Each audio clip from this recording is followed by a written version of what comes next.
আমরা জেনে নেব আজকের বেঙ্গল টপার হলো কোন মেগা। দশম স্থানে রয়েছে জোয়ার ভাটা, তার প্রাপ্ত নাম্বার 5.7। নবম স্থানে রয়েছে চিরসখা, তার প্রাপ্ত নাম্বার 5.8। অষ্টম স্থানে রয়েছে আমাদের দাদামণি ও চিরদিনই তুমি যে আমার, তাদের প্রাপ্ত নাম্বার 5.9। সপ্তম স্থানে রয়েছে লক্ষ্মী ঝাঁপি, তার প্রাপ্ত নাম্বার 6.0।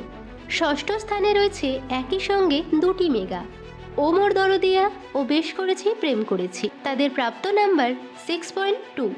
পঞ্চম স্থানে রয়েছে জগদ্ধাত্রী, তার প্রাপ্ত নাম্বার 6.4। চতুর্থ স্থানে রয়েছে প্রফেসর বিদ্যা ব্যানার্জি, তার প্রাপ্ত নাম্বার 6.6। তৃতীয় স্থানে রয়েছে রাঙামতি তীরন্দাজ, তার প্রাপ্ত নাম্বার 6.8। এবারে দ্বিতীয় স্থানে রয়েছে পরশুরাম আজকের নায়ক, তার প্রাপ্ত নাম্বার 6.9। এবং প্রথম স্থানে রয়েছে অর্থাৎ আজকের বেঙ্গল টপার হয়েছে পরিণীতা, তার প্রাপ্ত নাম্বার 7.1।